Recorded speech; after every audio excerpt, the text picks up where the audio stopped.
One of my earliest core memories is being at a basketball game in my hometown Yakima Sun Dome, watching my Yakima Sun Kings take on the visiting Sioux Falls Skyforce. That name, Skyforce, and their logo on their warm-up shirts, this streaking basketball with an off blue, stuck with me. I think it was the genesis of why I came to love sports logos and team names as much as I have. And even though my hometown Sun Kings have left and come back and left again, the Skyforce are still hooping it up in the NBA's G League today. And even though they don't look quite like I would prefer them to, after doing my due diligence, maybe that's not such a bad thing. These are the Skyforce that I grew up with. They had a streaking basketball with an off blue that really grabbed my attention, and they had a very loud font for the Skyforce.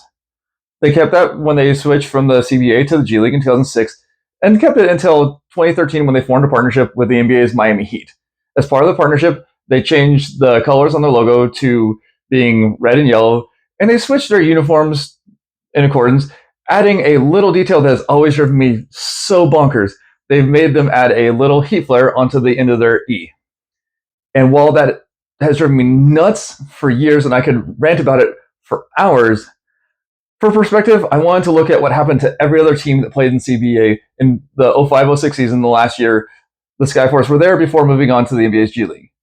The Albany Patroons are arguably most famous for being the first team that Phil Jackson ever coached to a professional basketball title when he took a 1984 team led by Frankie J. Sanders, arguably the best player to ever come out of the state of Ohio, to a title before Jackson went on to win NBA titles with lesser talents like Michael Jordan, Scottie Pippen, Shaquille O'Neal, and Kobe Bryant.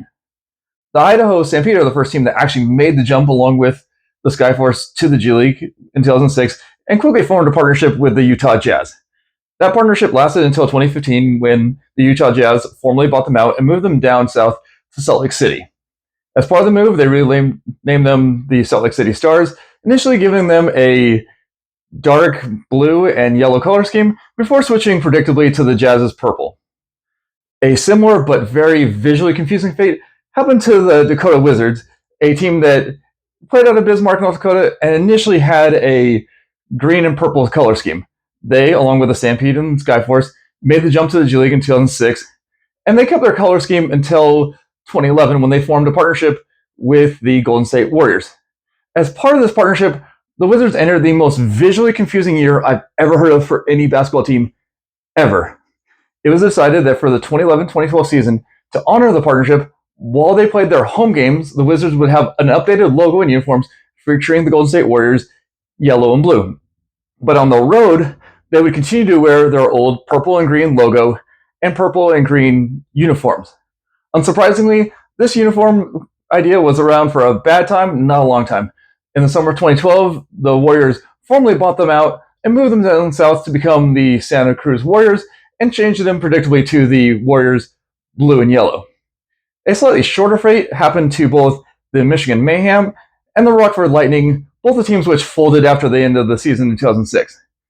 The Gary Steelheads and my hometown Yakima Sun Kings both lasted a little bit longer, and lasting until 2008 when the CBA shut down the Western Conference and both teams folded.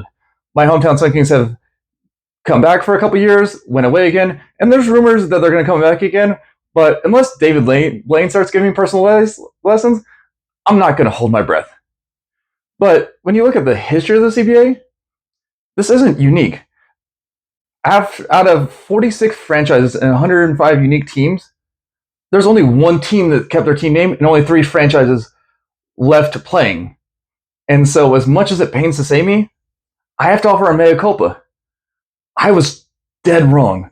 For years, I've gone on to the G League site hoping to find some Skyforce gear in the old blue, and it has driven me so nuts for so freaking long, but I was wrong. That color switch is why they're still around. That little heat flare and the partnership it represents is probably the reason that the Skyforce are still in South Dakota and haven't been moved down south and given a heat-adjacent name like the Tampa Bay Too Warm to Sleep Comfortably, a team name I am way too proud of. Sorry. But it also makes me slightly comforted to know that even though they had to change their colors, that I could still go down to the Stanford Pentagon where the Skyforce play, and I could still watch them which is something I can't say for my hometown Yakima Sun Kings. But it also makes me wistful and makes me wishful.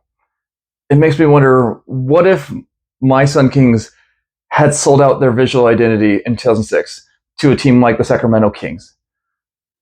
What if they were willing to switch their colors and their uniforms to something that I wouldn't prefer?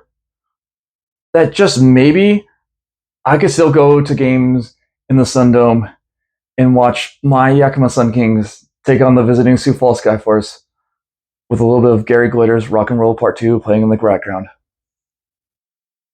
I wish.